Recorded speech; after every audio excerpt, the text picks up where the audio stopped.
Na verdade, vou contar um pouquinho da minha história, né, no início, depois a gente fala sobre o curso e aí a gente interage aqui pelos comentários.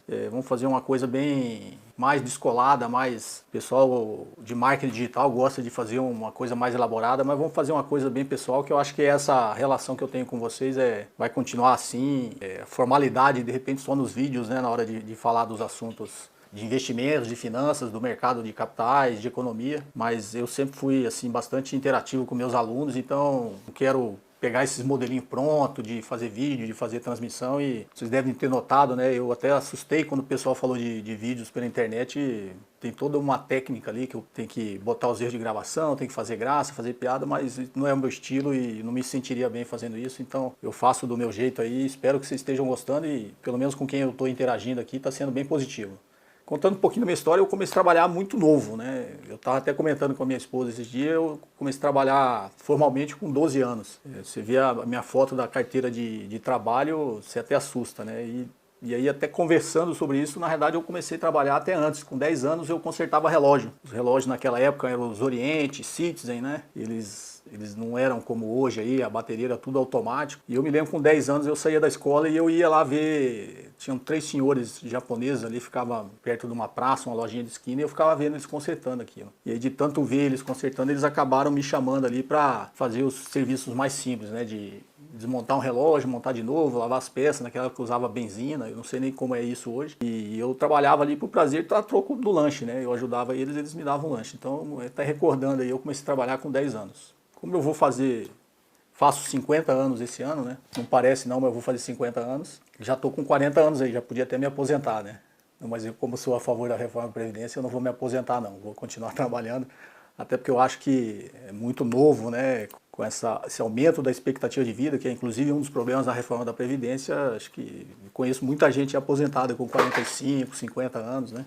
Então, contar rapidamente essa história profissional, e com 12 anos eu fui trabalhar formalmente, eu arrumava brinquedos. Meu pai era engenheiro mecânico e eletrônico, e naquela época, para quem é mais antigo, só existia uma marca de brinquedo no Brasil, era os brinquedos da Estrela, e meu pai consertava lá de uma loja de uma amiga da minha mãe, e eu aprendi a consertar esses brinquedos aí, e acabei indo trabalhar com isso, né? E fui trabalhar numa loja lá que a pessoa descobriu que eu fazia isso aí, era até próxima da minha mãe, e falou, não, vai trabalhar lá na loja. Então naquela época, assim, com 10, 12 anos a gente trabalhava e não tinha nada desse negócio de trabalho infantil. Eu acho até que isso colabora aí com a formação do nosso caráter, nossa formação profissional.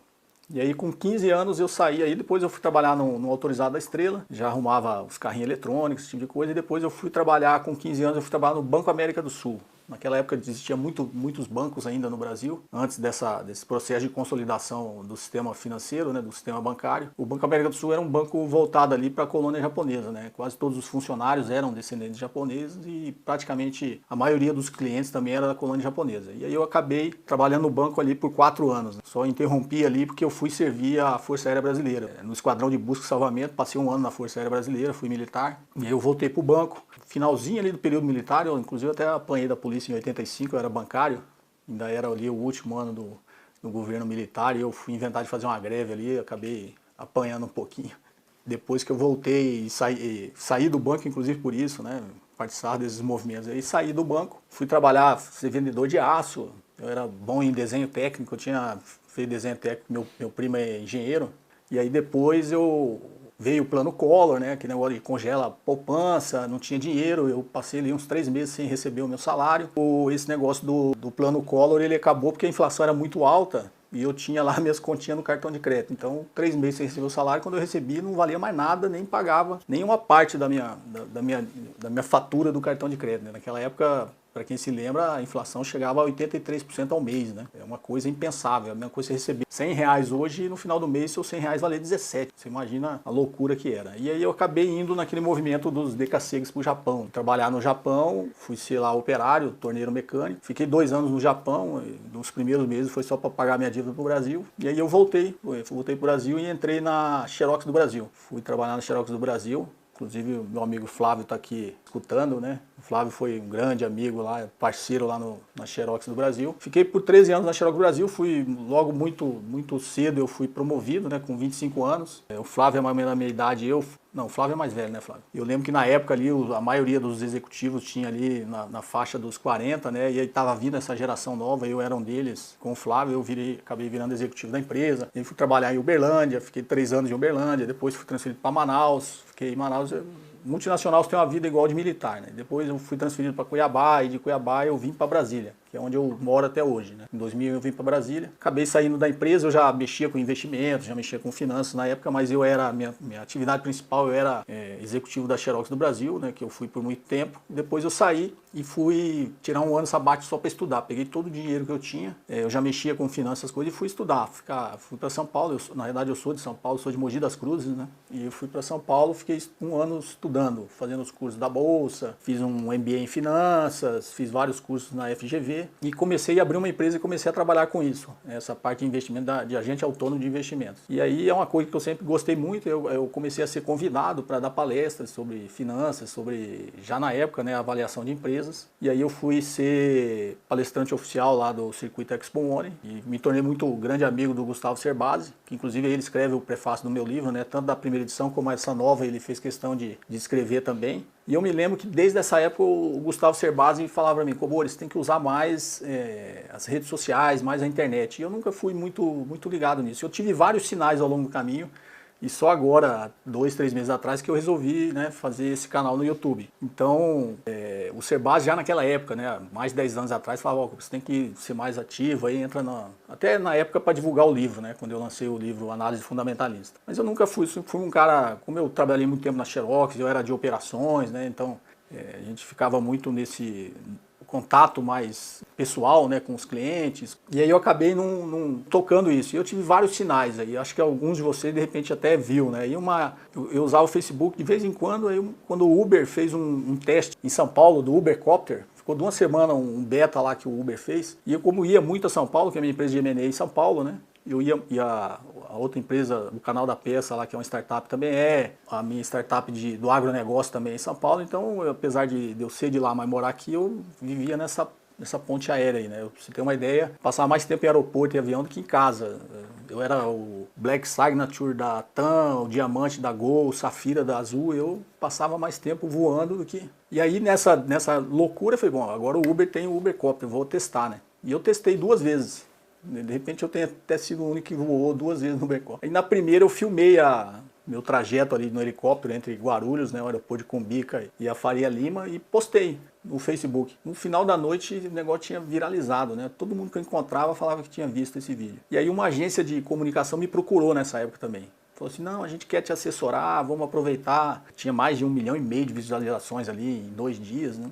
Vamos aproveitar isso aí, vamos te assistir. O cara assistiu e eu não, porque eu não queria, né, esse negócio de exposição. Ainda era um cara muito do mundo real. E aí não dei bola pra isso aí, larguei pra lá. E aí usava só o Facebook, né? Postava um negócio no Facebook, uma entrevista que eu dava na Globo, eu postava no Facebook. Uma vez escrevi um artigo, não sei se foi para Folha, para Valor, eu postava no Facebook. E isso acabou engajando ali, o pessoal começou a me seguir. Lá pelas tantas não, acho que faz uns 2 anos atrás, me liga a secretária quando o BTG criou lá o BTG Pactual Digital. Então esses são os vários sinais que vão me dando. Aí me ligou, o Red aqui, o Marcelo Flora quer falar com você e tal, quer tomar um café com você, quando você pode vir? Eu falei, eu tô sempre em São Paulo, um dia dá certo eu vou aí. E aí eu fui lá no BTG Pactual Digital, meio sem entender o que era, e a menina, secretária do presidente, me recebeu, falou assim, não, a gente queria aí, a gente tá conversando com os influenciadores digitais, né? Eu falei, influenciador digital, eu nem uso a rede social, né? Eu tinha no máximo 5 mil seguidores ali no Facebook, e não tinha YouTube, eu não tinha esses negócios, não tinha nada, né? Nem Instagram eu usava. Aí eu falei, influenciador digital, de onde tiraram essa ideia, né?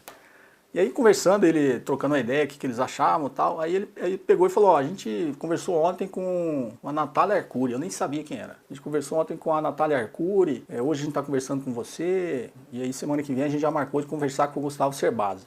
É o Cerbasi, eu conhecia, era meu amigo. E aí eu saí e imediatamente liguei pro Cerbasi. Ele falou, Gustavo, os caras me chamaram aqui no BTG aqui, mas eu fiquei até meio cismado. Eu falei, eu não entendi muito não, eu tô achando que eles querem só falaram para eu gravar um vídeo, falando de finanças, que eles iam botar no canal deles.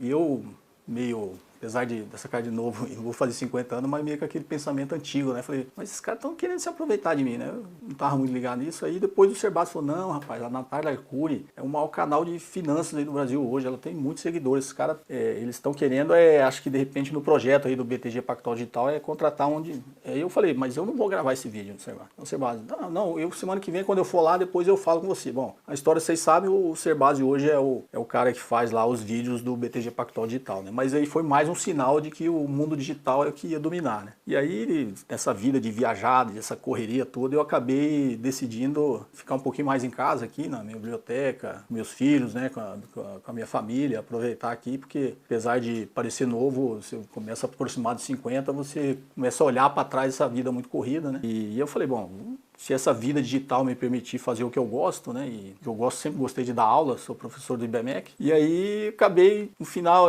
até resisti um ano, né? Que isso aí ia começar lá, para quem entrou no meu canal, eu criei o canal em abril de 2018. Mas eu só fui postar lá o primeiro vídeo em novembro, né? Aí, se aproximando do final de 2018, falei, vou postar um vídeo aqui, vou começar a falar, né, das coisas que eu gosto, de finanças, e acabou que aconteceu. E aí, estamos hoje aqui, o canal já passou de 15 mil inscritos hoje, para mim foi uma surpresa.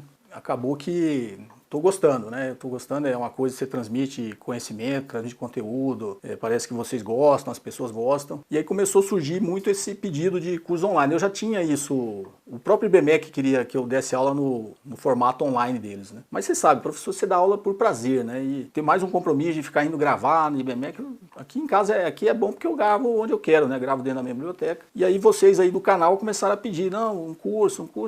Eu falei, bom, o material eu já tenho, né? O conteúdo eu já tenho, é só estruturar. E aí, rapidamente pedi aí para fazer esse site, eu mesmo botei a mão na massa aí de vez em quando, e eu montei o curso. Então a nossa live de hoje aí é muito mais para a gente falar como que é a estrutura desse curso, né? Qual que é... O que eu sempre notei quando eu dava as palestras, né, pelo Brasil todo aí, pela Expo Money, eu falava só de análise fundamentalista. Na época todo mundo falava de análise técnica, até hoje, né? Análise técnica é uma coisa que seduz, né? É um curso de 3 dias, vai ver o gráfico, vai ficar milionário. Então é uma coisa que seduz, principalmente os mais jovens. Tanto que lá na Expo Money, quem inclusive me convidou para escrever o livro e era meu parceiro, o Serbasi, dava palestras de educação financeira. Grande maioria tinha tipo 15 palestras de análise técnica e a única palestra de análise fundamentalista era minha. Que eles me convidaram e falaram, tem que ter alguém, pelo menos um, para falar de análise fundamentalista aqui no evento. E aí eu comecei a viajar o Brasil todo para dar palestras de análise fundamentalista. Então é uma coisa que eu sempre gostei, de dar esse outro lado, né, um pouquinho mais prático.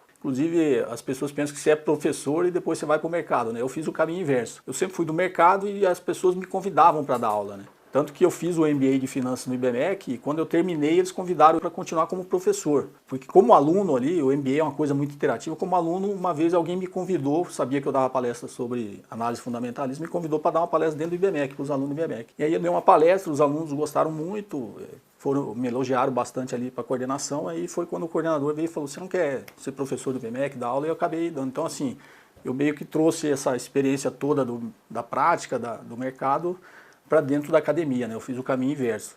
E aí, por óbvio, assim, sempre que eu dou aula, dava aula no IBMEC, os alunos sempre falavam assim, pô, professor, você dá uma visão assim mais simples, a gente entende, né? Mas eu sempre segui, vocês já viram, eu sempre cito o Warren Buffett. O Warren Buffett fala assim, se você não souber explicar uma coisa para uma criança de 6 anos, é porque você não entendeu, né? Então, assim, eu sempre parto do pressuposto que a pessoa, não que as pessoas sejam limitadas, mas que a pessoa precisa de uma explicação simples, né? Porque se eu começar a complicar demais para explicar uma coisa, é porque eu também não entendi, né? Então, acho que quando você entende bem as coisas, você tem o prazer de passar de uma forma mais simples, né? Você não precisa complicar, a menos que você queira vender dificuldade para os outros, para se valorizar. Mas eu nunca gostei disso. Então, assim, no IBMEC, os alunos sempre...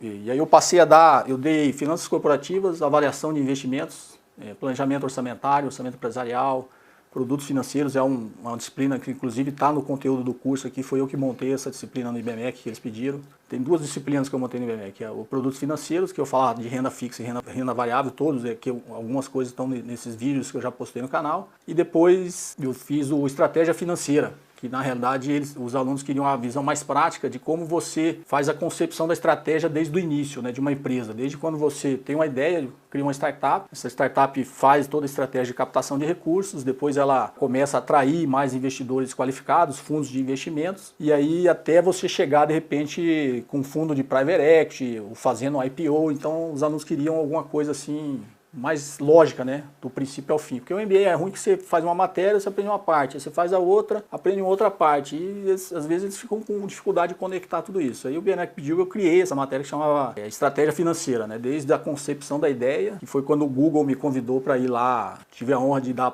a primeira palestra nesse assunto, né, de finanças no Google Campus em São Paulo, que era mais ou menos isso que eu ensinava nessa matéria, né, desde a concepção até a primeira captação ali com amigos e famílias, que a gente chama de Family and Friends, depois evoluindo um pouquinho com investidores um pouco mais qualificados, chegando em fundos, né, até abrindo e até eventualmente lá na frente, você participando de uma operação de M&A, de fusões e aquisições, ou abrindo capital na bolsa. E aí foi uma disciplina aí que os alunos gostaram bastante. Mas aí por limitação de tempo, né, eu dava aula de quase todas as matérias no IBMEC e não tinha tempo para dar todas, então eu tinha que ficar escolhendo. Aí eu acabei dizendo assim, eu não vou me afastar do IBMEC porque eu gosto. E aí eu acabei fazendo um acordo com o IBMEC que eu ia dar aula só de fusões e aquisições, né, que é o que eu faço no dia a dia. Eu viajava muito, então às vezes eu tinha que estar no IBMEC à noite, então eu fazia aqueles bate-volta de louco, saía correndo para conseguir dar aula. E eu falei, ó, eu não quero me afastar, eu quero deixar de dar aula, mas eu não consigo, então eu vou dar só uma disciplina, que era fusões e aquisições. E fusões e aquisições era no final do curso. O aluno tinha que fazer toda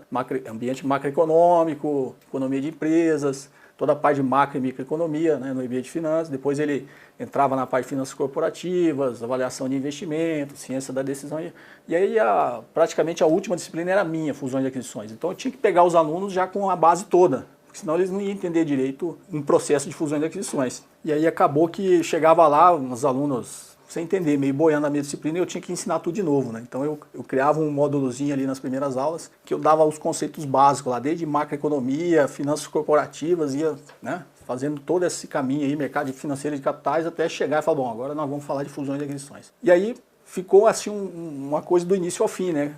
Com pé e com cabeça. E aí as outras MBAs da própria instituição começou a pedir para eu dar essa disciplina para eles, porque essa disciplina de M&A só tinha no MBA em finanças. E aí tinha o MBA em gestão de negócios, que o IBMEC chamava na época MBA executivo, aí pediram para incluir essa disciplina, e eu tive o prazer até o pessoal de LLM, Direito Empresarial, né, pediu para ter essa disciplina de finanças com foco econômico dentro da pós lá do IBMEC em Direito. E aí tenho grandes amigos até hoje aí que são advogados que aprendeu essa parte de M&A comigo, e era interessante porque o advogado ele vê toda aquela parte de lei, e aí só tinha uma disciplina com essa visão econômica, e eles gostavam muito, e era muito elogiado. E sempre os alunos falavam, pô, professor, por que você não monta um curso, faz um negócio? Mas eu, por ausência de tempo, né, então casou aqui com esse canal do YouTube, vocês pedindo, casou com sempre teve esses insights aí, né, dos alunos pedindo, explicar essa parte mais prática do mercado, aliado, óbvio, à teoria, né, tudo, e inclusive um bônusinho aí, porque eu também tenho todas as minhas críticas a todas essas teorias que vocês me vêm ensinando no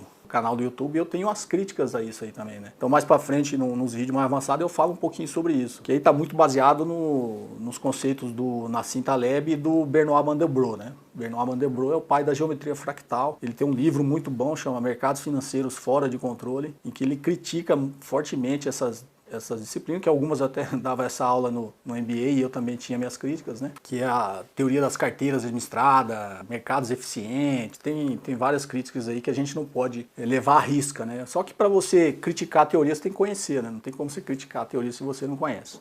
É o que eu sempre transmito para vocês, não tem como você pegar o relatório de análise de uma avaliação de empresas, sei lá, que a corretora te fornece, ou alguma research desse te fornece, você olhar e criticar se você não sabe o que está por trás daquilo. Então aí eu acabei montando esse curso Comportamento dos Mercados, baseado aí nesses pedidos e todo esse conhecimento, né? Vou explicar um pouquinho agora sobre a estrutura do curso. O Comportamento dos Mercados é um curso que para quem já entrou no meu site, estruturei ele em 6 módulos, né? Eles são, o módulo 1 eu falo de ambiente macroeconômico, o módulo 2 está mais ligado também porque é taxa de juros, mas como é um assunto bem interessante, ele coube aí num módulo à parte, separado. Então, ambiente macroeconômico, vocês não vão se assustar, ele é bem na linha para quem está acompanhando meu canal, disso que eu falo no canal, assim, de uma forma bem simples, didática e direta, com são colocações que vocês vão ver que tudo faz sentido, né? Então, ambiente macroeconômico eu falo de economia, política econômica, né, poupança e investimento, e falo um pouquinho da estrutura do sistema financeiro para a gente entender os órgãos que compõem aí, qual o papel de cada um, né, a Secretaria do Tesouro Nacional, o Banco Central, a CVM. Então, só coloco uma fórmula nessa parte de ambiente macroeconômico, que é a fórmula do PIB. Se você olhar a fórmula do PIB, você entender ela, como que a gente mede o produto interno bruto do país, você vai acabar entendendo quase tudo que acontece em economia. Quase todas as decisões dos formuladores de política econômica, ele tem por objetivo, óbvio, crescer o PIB do país, e se você entender essa equação, que é muito simples, e é isso que eu ensino nesse módulo de ambiente macroeconômico, a gente vai ver que todas as políticas estão ligadas a isso, né? Política de rendas, política fiscal, política cambial, política monetária. Então toda ação que a gente vê em política econômica, inclusive o nosso tripé macroeconômico, né, que é o superávit primário, câmbio flutuante, sistema de mestre de inflação, ele está ligado a isso. O que eu defendo, né, quando eu dou aula, óbvio, na academia, no IBMEC, eu tenho que passar mais teoria, né, mas eu também passo uma teoria de uma forma um pouco mais fácil. Mas eu gosto de passar teoria que é comprovada, que funciona, né? Eu abandonei 2 mestrados de economia por causa disso. Comecei a fazer um mestrado de economia na Universidade Católica de Brasília e saí, porque eu não aguentei. Sim, não aguentei porque eu não via objetividade. E comecei a fazer um na FGV em São Paulo, na Escola de Economia de São Paulo, e também saí. Por tempo e porque, pra você ter uma ideia, na Universidade Católica eu passei 6 meses estudando a teoria que no final o professor simplesmente falou: não, isso aí é só para vocês conhecerem, porque isso aí ninguém usa. Perdi 6 meses da minha vida estudando negócio que não vai servir para nada. Mestrado, doutorado, tem muito esse negócio da pesquisa, né, de você...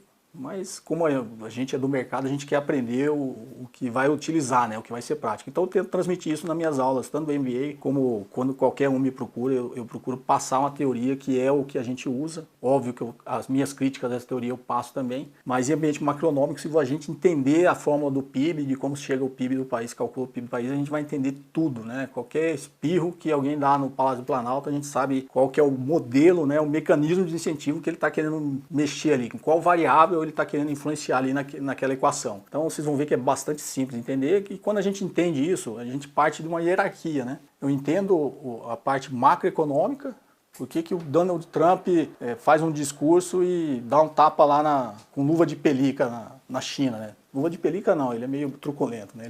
Mas é aquilo, briga de cachorro grande, daqui a pouco um dá um afago no outro e tal, mas por que ele faz aquilo? Será que é impensado mesmo? Ou será que não teve um vídeo que eu comentei da crise econômica mundial, né? Ele ficou do lado do cara da Arábia Saudita, eu chamei ele de ditador aqui, teve um que achou ruim, que disse que o cara não é ditador. Então ele deu lá um afago no ditador quando o mundo inteiro estava revoltado com o cara. Aquilo foi à toa? Será que ele fez aquilo à toa, né? Então esses eventos a gente precisa começar a entender, né? O Trump fez aquilo de forma pensada. O Arábia Saudita é quem comanda a OPEP. Os Estados Unidos está lá no processo de... Se bem que saiu a grande notícia lá que a taxa de juros não subiu, né? A gente esperava, já comentei sobre isso. E aí, mas ele estava ali com outros interesses com a Arábia Saudita, né? Ficou do lado do cara porque se o cara também quiser prejudicar os Estados Unidos, ele consegue, né? É uma das estruturas, acho que ainda meio arcaica no mundo, é esse negócio da OPEP. Eles controlam a oferta de petróleo para controlar o preço. No limite lá, o ditador saudita também tem interesse em prejudicar um outro país da OPEP. Aí ele pode fazer um movimento diferente. Então esses sinais a gente tem que entender, né, que se esses sinais são emitidos realmente de forma despropositada ou eles são de forma propositada, são emitidos esses sinais. Então quando a gente entende essa hierarquia, né, da macroeconomia sobre todo o resto, tudo que está embaixo aqui, que somos nós, a gente consegue entender o impacto que esses eventos políticos e econômicos podem ter na nossa vida, né? Não só para quem investe nos investimentos ativos financeiros, mas em tudo, né? No meu emprego, naquela promoção que eu estava pensando em ter, naquele aumento de salário que meu chefe ia me dar. A gente consegue pelo menos imaginar o que possa acontecer. O Warren Buffett sempre falou, né? O risco advém de você não saber o que você está fazendo. Então, o simples fato da gente adquirir conhecimento e saber o que está fazendo, a gente já está em vantagem sobre esse monte de gente que faz as coisas sem saber o que está fazendo. Então, daí a gente desce no segundo módulo para a taxa de juros. Eu falo bastante sobre, principalmente, como se formam as taxas de juros, né? A taxa Selic e o CDI, que a taxa Selic é a taxa básica de juros e o CDI é o certificado de depósito interbancário. Vocês vão ver, e as aulas elas são dadas a estilo antigo, tá? Eu gosto de escrever, como alguns vídeos você viu ali, as fórmulas, eu gosto de explicar. É óbvio que a gente gosta de utilizar os recursos tecnológicos, mas eu acho que a aula ao modo antigo ainda é bem interessante, eu acho mais didático. a taxa de juros eu digo ali como funciona no dia a dia, né? Não é teoria, isso aí é prática mesmo. Primeiro, por que a taxa Selic se chama Selic, né? Selic, para quem não sabe, é o Sistema Especial de Liquidação e Custódia. É como se fosse a Câmara de Compensação dos Títulos Públicos. Então é ela que registra ali a taxa Selic que a gente vê no Jornal Nacional, William Bonner falando, a meta, aquilo é meta. As operações que ele faz no mercado, ele segue aquela meta. Mas se você pegar a taxa Selic real, ela não é cravada nos 6,5, né? Tá lá 6,52, 6,48, fica oscilando ali. Porque ela é fruto dessa compensação dos títulos públicos que são negociados no dia a dia pelo mercado. Principalmente pelo Banco Central, quando ele faz o mercado aberto, que é o Open Market, que ele negocia com os grandes bancos os títulos públicos. Então eu mostro para vocês no dia a dia como é essa lógica, como isso é feito, como isso é formado, e em paralelo também no certificado de depósito bancário, né? Qual que é essa taxa do CDI, por que a taxa do CDI é muito próxima da Selic? Tem uma lógica nisso, né? Os bancos negociando dinheiro entre eles, mas tem uma lógica porque que a taxa é próxima, né? Então nesse módulo da taxa de juros eu explico bastante isso também. Então aí com essa ideia da macroeconomia, né? Com a taxa de juros, porque qual que é um instrumento de política monetária? A taxa de juros. Para quem lê o meu e-book, o que conecta o mundo todo e deixa a gente assim tão exposto ao resto do mundo? É o dinheiro, né? Foi a criação da moeda e agora com o advento da tecnologia muito mais também, que permitiu que todos nós estejamos conectados. Como moeda, o conceito ele virou uma unidade de troca, na época só existia escambo, então você não tinha uma unidade de troca e a ausência da moeda não permitia a expansão do comércio, a moeda permitiu a expansão do comércio. Hoje com a tecnologia, a gente entra na Amazon, você compra um negócio nos Estados Unidos, você compra um negócio no Japão se você quiser. Vai demorar para chegar, mas você faz a operação, né? Você compra e paga na hora. Assim como os investidores, a gente vê esses movimentos, a preocupação crise mundial, o que foi o subprime também por isso, né? Você tem investimento num fundo lá nos Estados Unidos, você consegue resgatar na hora que você quiser pela internet. Então, assim, os países ficaram muito interligados e as suas moedas ficaram muito interligadas. Esse fluxo de capitais pelo mundo, ele é muito dinâmico. Então, o que contagia o mundo todo em qualquer evento econômico, evento político, é o dinheiro. É o dinheiro e o dinheiro é um produto, né? O preço desse produto é taxa de juros. Então, imagine o dinheiro sendo um produto e o preço desse produto sendo taxa de juros.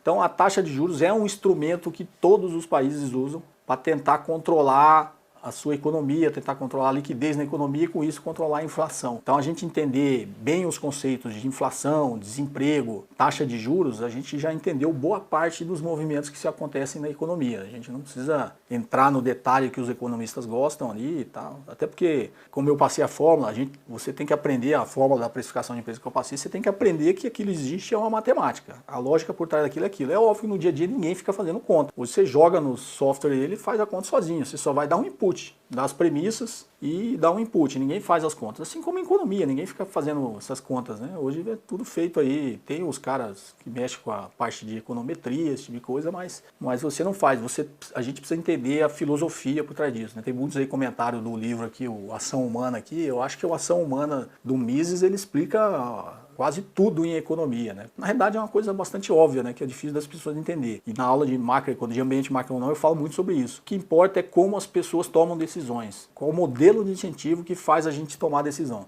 O Ação Humana, ele fala muito mais desse lado humano, que é o que explica. Porque se a gente pensar outras teorias econômicas, ela vai contra a natureza humana. Não faz sentido porque é meio que utópico, né? O ser humano não é assim. Então a gente aprende a entender tudo isso de uma forma simples. E aí, finalmente, a gente entra no módulo 3, e aí são dois módulos bem específicos, né? Que a gente fala sobre o mercado financeiro, e aí basicamente falando de ativos financeiros de renda fixa. Antigamente existia mais modelo, mas hoje quase todos, se você sair dos títulos públicos federais, né? A LTN, a LFT e a NTNB, a LTN é a letra do Tesouro Nacional, que é pré-fixada. A LFT é a letra financeira do Tesouro, que é pós-fixada pela Selic. E a NTNB, ela tem uma mistura dos dois, né? Ela tem a parte pré, que é os juros reais ali que você contratou quando comprou o título, e tem a parte pós, que é o IPCA. Então, você pega esses três títulos, e tem a NTNF, que é uma pré-fixada com cupom, né? Então, você pega a precificação desses 4 títulos, que é o que a gente vai aprender no módulo sobre mercado financeiro, como precificar, e a gente vai entrar naquelas fórmulas também, mas não se assustem que é simples de entender. Se você joga simplesmente a fórmula e olha, você fica meio perdido, né? Você dá até aquele arrepio, você não quer mais ver aquilo. Mas eu explico de uma forma aí que a gente entende como funciona aquela forma, e aí todos os outros ativos de renda fixa acabam funcionando como aquilo, né? As grandes empresas emitem debêntures, ela funciona exatamente igual a NTNB. Ela tem uma parte pré, tem uma parte pós e a empresa vai lá e paga cupom também. Então tem muitas debêntures nisso aí. E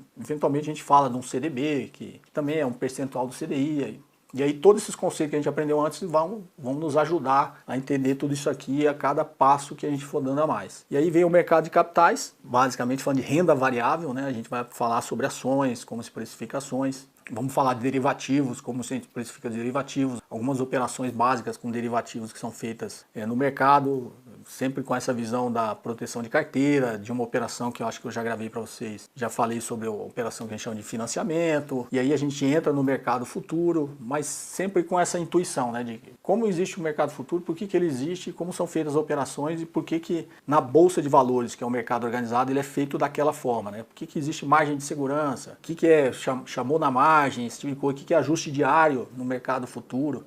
E aí a gente entendendo esse mecanismo, a gente entende o porquê tem essa alavancagem toda no mercado de derivativos e futuros. Depois a gente passa por módulos, esses dois módulos são mais pesados, né, de mercado financeiro e mercado de capitais, mais pesado no sentido que a gente entra mais especificamente na precificação desses ativos, só que toda essa base dos dois primeiros módulos a gente vai usar e depois passa para o módulo 5, que aí a gente está falando de gestão estratégica de risco, como que a gente consegue mensurar o risco, como que a gente consegue identificá-lo, e a gente fala que risco não existe risco zero, existe risco administrável, né? Então você pode correr o risco? Pode, desde que você saiba o risco que você está correndo, né? O que não pode, a grande maioria, 95% das pessoas aí, está fazendo operações no mercado, não tem nem noção do risco que ele está correndo. Perde dinheiro, vem essas crises aí, varre todo mundo do mercado, e o cara fica sem entender o que aconteceu, né? Porque ele estava fazendo uma coisa que ele não tinha a menor noção de como funcionava. Então nesse módulo 5 que a gente fala sobre risco é justamente isso.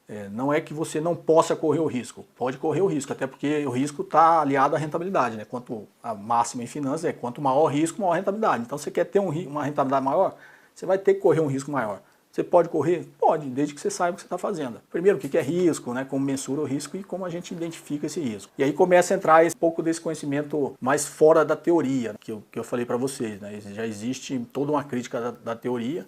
Eu já falei em alguns vídeos, a grande crítica é que quando você joga em probabilidades estatísticas ali naquela curva do sino, que a gente chama de distribuição normal, aquilo não faz muito sentido, né? Porque os eventos que realmente impactam, eles não estão no sino, eles estão na cauda. Acabou de ver um recente agora, infelizmente, era um evento bastante improvável, se bem que menos de 3 anos aconteceu a mesma coisa, mas ele não estava nos modelos ali de probabilidade disso acontecer, ninguém estava contando com isso.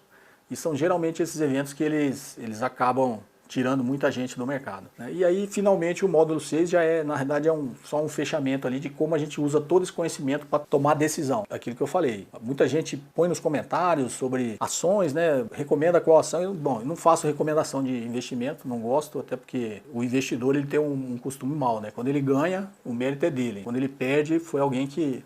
a culpa é dos outros, né? Foi alguém que recomendou e ele seguiu a recomendação.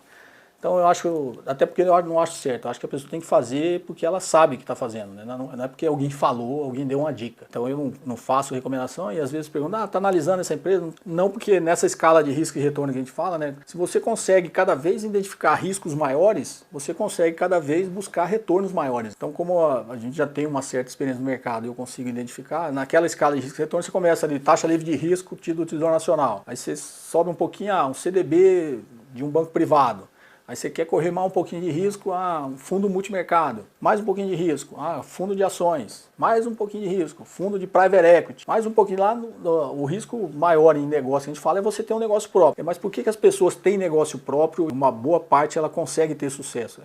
Se você pega a estatística de empresas que fecham, a maioria fecha. Mas por que o cara abre uma padaria e ele consegue ter sucesso e ganha dinheiro com aquilo? Porque ele sabe o que está fazendo, né? O negócio dele é aquele, ele entende as nuances, todos os detalhes, ele consegue tocar aquele negócio produtivo e colher o retorno lá na frente. Então o negócio próprio, em teoria, nessa curva que eu estou dizendo aqui, é a coisa que tem mais risco, né? E eu não estou levando em consideração, eu estou falando de ativos, né, de empresas, não estou nem falando nem tá nessa nossa curva aí, derivativos, futuros, esse tipo de coisa que a maioria faz, não tem nem noção do que está fazendo. Mas o negócio próprio, ou você sai do fundo de private equity, aí vem o fundo de venture capital, que são fundos organizados que investem em ativos de maior risco, uma startup, por exemplo, e aí vem você investir em startup. Hoje eu tenho aqui, o meu amigo Flávio daqui, tem outros aí que está aí, a gente tem investimentos em algumas startups. Fundei uma startup na área do agronegócio, esse eu sou co-founder founder e investidor. Tenho um investimento numa outra startup aí que, se Deus quiser, já está no caminho certo e essa aí vai dar bastante certo. Então, assim, se você sabe correr o risco maior, né? Se você conhece, consegue identificar o risco maior, administrar ele, é o que é o mais interessante para você buscar a rentabilidade maior. O problema é que as pessoas invertem. Quero ter uma rentabilidade maior, mas não quer conhecer o risco, né? Então, isso é meio que impossível. Então, a estrutura do curso, ele é basicamente em cima disso, dessa estrutura toda que eu falei, ela é bem lógica, assim, numa escala de conhecimento hierárquico, e no final vai ser bastante interessante. Vou abrir aqui para os comentários, vou dizer como que vai ser a estrutura desse curso, que é a parte do investimento. Se você acha o conhecimento caro, né, experimente a ignorância. Tem muita gente que prefere ficar anos e anos perdendo dinheiro no mercado do que ir atrás do conhecimento para ele, pelo menos, minimizar essas perdas. Então, o cara prefere colocar 5 mil ali num instrumento derivativo, mas não quer pagar um curso para ele aprender melhor, pelo menos sobre o risco. É óbvio que não é o preço de um MBA, né? Apesar de ter quase todas as matérias que eu dei no MBA de finanças, tem ali das matérias que eu criei, né? Que foi produtos financeiros e estratégia financeira, das que eu já dei aula, finanças corporativas, avaliação de investimento, orçamento empresarial, fusões e aquisições. Então tem todo esse conteúdo aí. Na realidade, eu dei aquela melhorada nele para ele ficar nessa ordem lógica e bem didática, mas o MBA do IBMEC custa 38 mil reais. Tem até um aluno meu que foi refazer uma outra disciplina lá que não tinha passado, perguntou se eu podia ajudar. Só numa disciplina ele pagou 4 mil reais. O nosso curso aqui não, ele tem todo esse arcabouço teórico e essa prática e diferença que eu tenho no mercado. Você pode pagar ele em 12 vezes, são 12 de... É uma coca e uma coxinha por dia, né? Se dividir por 30 aí dá 12 reais. 326, 38. 326? 38 centavos. Ah, tá vendo? Ficou mais barato. É 12 de 326. Já não compra nem a coca e a coxinha. Dá R$10,80 por dia, né? Então, o que você gasta na padaria. O ideal é fazer os 6 módulos em 6 semanas, né? A gente fazer um módulo por semana. Eu vou criar aqui, eu aprendi aqui, eu vou criar um grupo no Telegram. Então a gente pode interagir, para quem virar aluno, a gente interage pelo Telegram, inclusive via vídeo, alguma coisa assim, me parece que é possível. A gente interage, o ideal é fazer o módulo 1 na primeira semana, a gente tira as dúvidas, tanto pelo site como por esse grupo exclusivo que eu vou criar no Telegram. Para os 50 primeiros que se inscreverem, eu vou dar o meu livro, eu nem mostrei aqui, ó. Esse é o meu livro, eu não sei quem perguntou aí, falou que a capa do antigo era bonito, mas esse eu achei que ficou mais bonito aqui. Demorou eu aprovar isso aqui. Coincidentemente a editora mandou essa prova final hoje, e já está aprovado, então em breve esse livro vai estar à disposição. E aí para os 50 primeiros que se inscreverem aí no curso, vai ganhar um livro desse autografado, e de repente a gente até se encontra um dia pessoalmente, mas já fica garantido. Eu até achei interessante esse grupo Telegram, porque ele é mais ágil, você consegue responder por vídeo, né? Então para mim fica mais fácil interagir com vocês. Eu acredito que quem tem só o ensino médio consegue absorver bem esse curso. Eu tenho apenas sobre ações e tenho medo de ficar boiando. Lucas, fica boiando não. Você precisa só ter conhecimento de operações básicas de matemática. Vocês vão ver lá na aula de taxa de juros, eu vou mostrar a fórmula que o pessoal gosta de usar na academia, né? E tem todas as letras gregas que você imaginar tem na fórmula, mas eu uso só matemática financeira, tá? Eu transformo essas fórmulas mais complicadas aí que tem lambdas, ômegas, betas, né? Parece mais receita de iogurte do que fórmula matemática, e eu transformo, vocês vão ver que eu vou ensinar vocês a calcular a curva de juros futuro com matemática básica, com operações de mais, menos e multiplicar e dividir.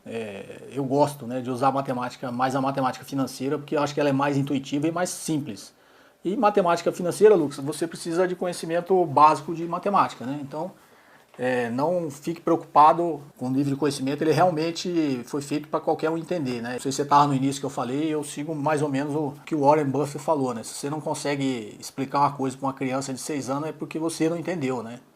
Então eu me sinto frustrado quando eu não consigo que um aluno meu entenda aquilo que eu estou ensinando. Pode ficar tranquilo aí que você, com conhecimento básico de matemática, você aprender sim, porque o curso ele é muito mais intuitivo. Eu passo para vocês a intuição, sei lá, a intenção quando você terminar o curso, aí você vê, sei lá, o cara da China lá arrumou uma briga com o cara do Japão. Pela intuição, consegui imaginar o que isso pode trazer de reflexo, não só para o Brasil, como para os produtos financeiros, né? Com título público pode acontecer. Quando eu estiver falando sobre ações e títulos de renda fixa, vocês vão ver que você olha para a variável que está na fórmula daquilo lá, você consegue, se você, óbvio, entender a lógica por trás daquilo, você consegue entender qual vai ser o impacto. Teve alguém nos comentários esses dias que colocou que ele comprou o título e a taxa de juros subiu e ele foi ver, ele tinha perdido dinheiro. Sim, porque se o título é pré-fixado, a taxa de juros sobe, na realidade o preço do título cai, né? Ele é marcado a mercado, então esse tipo de intuição vocês vão aprender assim com bastante facilidade até, tá? Eu coloco ali, até no site tá ali, taxa de juros, as pessoas vão te explicar como ninguém nunca te explicou, pode ter certeza que ninguém nunca explicou essas coisas dessa forma que eu gosto de explicar, tá? João Gross, o assunto abordado no curso é o mesmo do seu livro?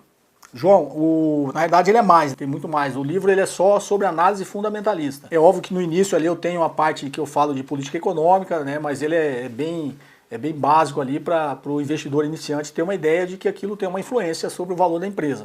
No curso aqui que está montado, não. Essa parte de macroeconomia a gente fala bem mais sobre isso, dá exemplos. Então, assim, na realidade o livro está dentro do curso, né? Quando eu falar de ações, eu vou falar bastante de análise fundamentalista. Mas o livro de análise fundamentalista tem toda aquela parte de economia no início, algumas páginas iniciais de economia, para você se situar ali de que não adianta nada se analisar a empresa se você não souber qual cenário econômico ela está inserida e o cenário setorial. Então depende, acho que alguém perguntou da hierarquia, é exatamente isso, né? Você está num cenário macroeconômico, como esse cenário macroeconômico influencia os setores da economia, né, dentro do país e no mundo, e a partir daí como é que isso vai impactar as empresas. Então a gente tem uma hierarquia aí de análise que você tem que ser feito. Valdemir Navarro. Cobori, quando começa o curso? Se não me engano, imediatamente. Se você não conseguir acessar hoje, amanhã cedo, acho que já consegue acessar, tá? Pela plataforma aí. Então, para quem já comprou aí, vai receber um login e senha de acesso e, no máximo, amanhã cedo já tem acesso ao conteúdo. David, o grupo do Telegram vai ser divulgado, acho que quando você fez a compra lá, eles enviaram, você colocou seu e-mail, ou eles enviaram o seu e-mail para a nossa plataforma, tá? Então você vai receber um e-mail aqui do suporte@josecobori.com.br e vocês vão receber aí o acesso ao Telegram. Mas a gente fala de valuation na parte de mercado de capitais, tá? Vocês vão entender sobre estrutura de capital, vocês vão entender sobre custo de capital, cuja oportunidade no mercado de capitais, como precifica uma ação. Professor, que impacto global a dívida soberana americana de 22 trilhões pode causar no mundo? Veremos isso no curso? A gente pode até comentar aí no nosso grupo fechado, tá, Kaique? Posso falar isso aí no nosso grupo fechado, mas vocês vão ver que eu vou ensinar para vocês o que é moeda escritural e moeda de verdade, né? Vocês vão entender isso quando a gente falar de emissão de dinheiro, né? Parabéns mais uma vez pela iniciativa, precisamos mesmo dos profissionais. Obrigado, Marcos Protes. Eu tive um aluno que chamava Protes. Você é parente dele? Este curso ficará disponível de forma permanente, isto é, será possível iniciar e concluir o curso conforme a disponibilidade de cada um? Ou tem 2 anos, tá? A princípio a plataforma aqui botou que a validade dele é 2 anos. Se por um acaso você não conseguir fazer em 2 anos, você pode pedir um novo acesso que eu te mando. Eu estou preocupado com aqueles ansiosos que vai querer fazer os 6 módulos num dia só. Aí não dá, né? Você não vai conseguir. Pense posteriormente também num curso focado em valuation. Ó, Adolfo, grande Adolfo, pode deixar. Obrigado aí, parabéns pelo canal e pela didática incrível. Vou montar, até porque é um assunto que eu gosto bastante, tá? Eu devo montar um curso de valuation aí. Cleberson, o curso disponibiliza algum certificado ao ser concluído? O certificado a plataforma manda para vocês. O senhor ensina sobre dividendos no curso? Gosto muito desse tipo de investimento. Lucas, a gente vai falar sobre vários assuntos. Quando eu falo de rentabilidade de ativo de renda variável, assim, a rentabilidade só tem 2 caminhos, né? Assim como o imóvel é o ganho de capital que você teria no imóvel se você comprar um imóvel e depois vender com lucro, é o ganho de capital e a renda do aluguel durante o período que o imóvel foi seu. A ação é exatamente a mesma coisa, né? Você compra ação, você tem a rentabilidade via ganho de capital ou via dividendos. Tem outras modalidades que eu ensino também, que é bonificação de ação, direito de subscrição, mas são coisas mais incomuns, né? Mas via dividendos, você tem que olhar. Acho que no vídeo que eu falo de dividendos, você tem que olhar o equilíbrio, né? Porque às vezes, e aí infelizmente de novo, eu vou citar esse exemplo da Vale, tá? A empresa está crescendo muito, tá? Mas está crescendo muito a que custo? Será que está fazendo todos os investimentos que ela precisa, inclusive para mitigar riscos ambientais, né? Ou ela está distribuindo muito dividendos? Será que ela não deixou de fazer alguma coisa para conseguir distribuir muito dividendos por pressão dos acionistas? Então esse vídeo de hoje, que eu subi, que eu falo sobre o livro do Damodaran, Narratives and Numbers, Histórias e Números, esse livro aqui do Damodaran, ele fala justamente sobre isso, né? Não só a história, não só os números, você tem que achar um equilíbrio aí desses dois, porque às vezes você está acreditando muito numa história que está suportando esses números aqui que justificam a projeção de caixa da empresa, e às vezes as coisas não são bem assim, né? Então É por isso que cada um precisa ter o conhecimento próprio para fazer esse tipo de crítica. Então o vídeo de hoje eu falei rapidamente sobre esse livro aqui. Marcos, aí o Marcos. Obrigado, Marcos. Sou seu aluno, qualidade atestada. Grande abraço. Então a gente se vê, Marcos. Professor, esqueci, olha, eu esqueci de falar tudo. As inscrições terão prazo de encerramento, se não me engano é uma semana, tá, Joaninho Busato, se não me engano é uma semana que ele fica aberto para inscrição, tá? Cobori, certas informações da empresa não são acessíveis para o investidor. Cito Vale SA, impossível imaginar o que aconteceria com a empresa. Pedro, teoricamente ela não pode te sonegar informação nenhuma, tá? Empresas com capital listada na bolsa, ela, além dela disponibilizar todas as informações, tem que ser pública, né? As que a gente conhece, as demonstrações financeiras, do relatório de administração, tem que ser pública. Se você, mesmo assim, não achar a informação que você quer lá, você pode ligar, pode inclusive ir pessoalmente no departamento lá de relações com investidores e eles são obrigados a te passar, tá? Aí, Pedro, informação aqui, ó, do Brian aqui, meu filho, que trabalha na empresa de investimentos. Nos Estados Unidos, né? Nos Estados Unidos, né? Grupo de investidores estão processando, né? Tem um grupo de investidores processando a Vale lá nos Estados Unidos porque ela escondeu esse tipo de informação, né? Essa informação deveria ser pública. E se vocês lembrarem da Petrobras, né? Ela pagou aí, fez um acordo de bilhões, é mais ou menos isso aí, né? A empresa escondeu ali de alguma forma nas demonstrações financeiras o que ela estava fazendo, tá? Foi processada também. Então assim, ela pode esconder? Pode, mas inclusive pode sofrer um processo, tá? Mas eu acredito que quando eu falo esse negócio das projeções, se você pegar a demonstração, nesses 3 vídeos de valuation ali, você consegue ter uma noção que está no meu canal. Se você pegar a demonstração financeira de uma empresa, você consegue, é óbvio que conhecimento, que é o que eu vou querer transmitir para vocês no curso, e de repente num curso só sobre valuation, transferir isso com um pouquinho mais de propriedade, vocês veem que você analisando a demonstração financeira da empresa, você sabe, pelo menos identificar se tem alguma coisa errada, né? Eu falei no dia que eu falei sobre esse negócio da Vale, você tem um fluxo de caixa operacional, a empresa está dando muito lucro, está crescendo e tal, mas ela tem que ter um nível equivalente de fluxo de caixa de investimento para sustentar aquele negócio. Então, se a empresa aumentou a produção, você concorda que ela aumentou também? É óbvio que agora a gente falar depois do acontecido é fácil, mas você concorda que ela subindo a produção, ela vai ter que aumentar o investimento dela com esses rejeitos? Se ela produz mais, ela vai produzir mais rejeito também de minério. Se ela produz mais rejeito de minério, ela não teria que aumentar o investimento, né, para mitigar esses riscos? Teria. Então, teoricamente, você conseguiria ver isso na demonstração se o nível de investimento não estava adequado. É aquilo que eu te falei, a gente falar depois é fácil, mas a gente consegue até em processo de fusão de aquisições que a gente está vendo e projetando o resultado, quando a gente está na outra ponta, né? Você está no buy side, na ponta compradora, e a ponta vendedora te traz as projeções dela, você consegue olhar aquilo e dar uma criticada, né? Vem cá, você está falando que vai crescer 10% ao ano, mas o seu investimento não está crescendo numa proporção equivalente. Como é que você vai fazer isso? Ah, mas o meu negócio não depende muito de bem de capital, meu negócio E aí é tudo uma coisa ali que você realmente tem que entrar no detalhe. Então o investidor, quando ele tem conhecimento, Pedro, você teoricamente iria olhar nas demonstrações, se você tivesse dúvida, você ia até o departamento de relações com investidores e ia tirar essa dúvida, né? Que é o que a gente faz, é óbvio, uma operação de M&A está fazendo as coisas entre as duas empresas, né? Não é entre o investidor e a empresa. Mas teoricamente você pode fazer a mesma pergunta. Vem cá, você pôs na sua projeção que está crescendo a produção de minério em 20% no ano que vem, mas o seu investimento aqui não vai subir proporcionalmente. Como que você está fazendo isso? Aí ele vai ser obrigado a te explicar ou tentar te enrolar, né? Rafa Lages, professor, o grupo do Telegram funcionará até o final da sexta semana? Sim, funciona até um pouquinho depois, tá, Rafa? A gente continua tirando dúvidas, trocando conhecimento, matando curiosidades até um pouco tempo depois. O professor tem dificuldade em analisar balancete e balanço de empresa. No curso será abordado esse assunto? O Rick, não vai entrar no detalhe, tá? O meu livro, ele fala bastante disso aí, você vai ver que é bem simples.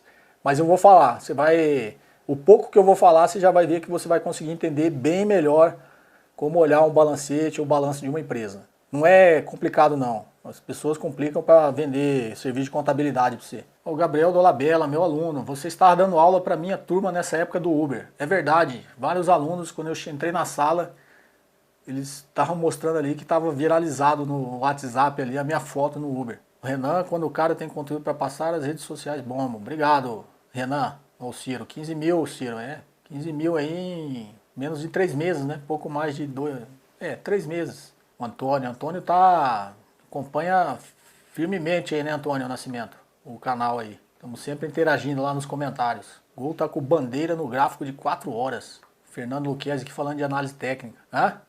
Quando você deu foco no fundamentalista, ele fez uma piada. Ah, é uma brincadeira, kkk, mas é sério. Não sei se você tá online ainda, Fernando, mas eu quando dava palestra de análise fundamentalista, eu brincava, porque eu pedi para a organização, eu falei, ó, o pessoal vem aqui, ó, pessoal inclusive mais jovem, eles gostam de ver palestra de análise técnica, né? Então tinha lá 10, 15 palestras de análise técnica. Eu falei, eu quero dar minha palestra de análise fundamentalista no último dia, né? No último dia lá, mas no final do dia. E aí eu entrava, minha sala estava assim, sempre lotada, né? E o pessoal lá, tudo eufórico, que tinha visto um monte de palestras de análise técnica. Inclusive os grandes analistas técnicos são meus amigos, né? O Didi Aguiar é meu chapa. E aí eu entrava e depois eu sacaneava o Didi, eu entrava na sala e falava assim, bom pessoal, vocês gostaram aí? Todo mundo viu as palestras aí de análise técnica? Tá tudo certo? Estão gostando do evento e tal? E depois eu falava, bom, então agora vocês se divertiram bastante, vamos falar sério agora. O pessoal não gostava de análise técnica. E eu falava, ó, cuidado com esse negócio de ombro, cabeça a ombro, hein? Isso aí é só na teoria. Quando você tiver lá com o dinheiro lá, não tem ombro. Você falou da bandeira, esse eu conheço tudo, tá? Esse negócio de bandeira. Entendeu? Que opera gráfico de 1 minuto, né? Deve ser louco. JK e os ditados populares, o Antônio. Eu devo ter falado alguns aqui, né? Não sei de qual você está falando aqui. Boa, você deve conhecer o Paulo Guedes. Conheço, óbvio que não sou amigo dele, né? O Paulo Guedes é um dos fundadores do IBMEC, mas algumas pessoas da equipe dele aqui que ele montou são meus amigos, eu conheço. Inclusive eu acho que foi o cara que indicou ele aqui a primeira vez para o Bolsonaro. Se vocês voltarem lá atrás, vocês vão ver que tem um economista que começou a sair na imprensa, que era o cara que aconselhava o Bolsonaro. Esse é meu amigo, que é o Adolfo Saxida. E ele está na equipe lá do Paulo Guedes. Obrigado aqui, o Gustavo. Ó. Boa noite, professor. Sou mestrando em engenharia mecânica, mas sempre fui um curioso quanto a investimentos em bolsa. Tive certeza do interesse nessa área ao conhecer o seu canal, que é muito didático. Muito obrigado. Kaique, professor, o conteúdo do seu curso pode ser utilizado para analisar as empresas na Bolsa de Valores americana? Sim, a teoria é a mesma, né? Você vai precisar de conhecimentos das empresas americanas, Kaique, mas o conhecimento é o mesmo. Antônio, professor, por que dizem que a teoria de valoração de Benjamin Graham está fora da moda e desajustada nos dias de hoje? Acho que eu comentei agora há pouco, tá, Antônio? Porque, na realidade, quando ele criou esse múltiplo, né, essa fórmula de Graham foi criada, foi há muito tempo atrás e a maioria das empresas eram empresas que tinham necessidade de bens de capital intensivo, eram empresas de longo prazo, de retorno de longo prazo, traduzindo empresas tradicionais da economia, né, indústrias, esse tipo de coisa. Hoje em dia, a composição da nossa economia já é bem diferente, então não adianta você pegar essa fórmula que funcionava naquela época que ela vai funcionar hoje, tá? Depende da empresa. Professor, nunca investi, comecei a te seguir há 15 dias, estou informando para começar por conta, só que com o seu curso eu consigo, ou você acha viável usar outra empresa para começar? Comecei a te seguir há 15 dias, estou me...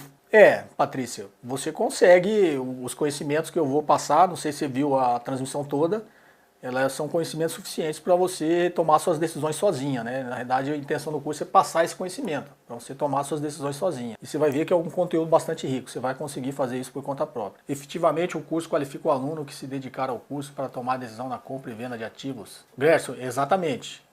Como eu expliquei a estrutura, você vai ter conhecimento suficiente para você tomar a decisão pela sua própria intuição. É óbvio que vai demandar um trabalho seu, né? De análise e tal.